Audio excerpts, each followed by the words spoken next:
వ్యక్తి కాబట్టి ఎక్కడ కూడా ఈ రాజధానిని పక్కకు తీసుకెళ్లకుండా అమరావతి రాజధాని ఉండాలనే నియమ నిబంధనలు ఆయన పెట్టాడు.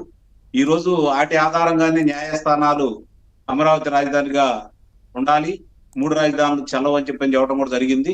అట్లాగే ఓటమిని అంగీకరించి జగన్మోహన్ రెడ్డి గారు దాన్ని విరమించుకోవడం కూడా జరిగింది.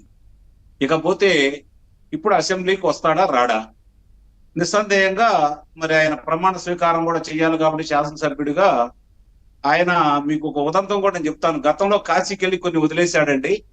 ఇప్పుడు ఆ వదిలేసిన దాంట్లో ఆయన మానాభిమానులు, సిగ్గు, లజ్జా కూడా వదిలేశాడు. ఆ విషయాన్ని కూడా మనం గుర్తుపెట్టుకోవాలి.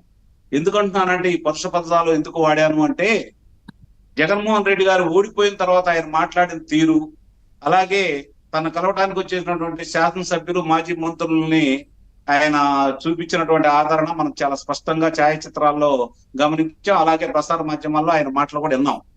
కాబట్టి ఎలాంటి పశ్చాత్తాపం లేదు, మనం ఎందుకు ఓడిపోయామని చెప్పని విశ్లేషణ లేదు, అవతల వాడు చేసిన పోరాటాన్ని అభినందించాలనే చిత్తశుద్ధి లేదు.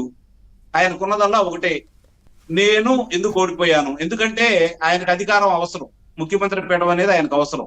కానీ ప్రజలకి ఆయనకు అవసరం లేదు. ప్రజలకి జగన్మోహన్ రెడ్డి గారు అనే వ్యక్తి గాని, ఆ గుర్తు గాని మనకి కనపడకూడదని చెప్పని తీవ్రమైన నిర్ణయంతో ప్రజలందరూ కూడా ఇప్పుడు ప్రజలకి జగన్మోహన్ రెడ్డి గారికి జరిగిన పోరాటంగా అయితే నేను భావిస్తున్నాను.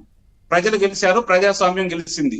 కాబట్టి ఇంకా కూడా ఆయనకి ఈ యొక్క అమరావతి మీద, లేదంటే ఇప్పుడు గెలిచినటువంటి ప్రజాప్రతినిధుల మీద విశ్వాసం లేదని చెప్పి చాలా స్పష్టంగా కనపడతా ఉంది. ఓటమిని అంగీకరించే పరిస్థితుల్లో లేరు. ఇప్పుడు ఆయన చూస్తా ఉంటే ఒక్కొక్క విషయాలు బయటకు వస్తా ఉన్నాయి.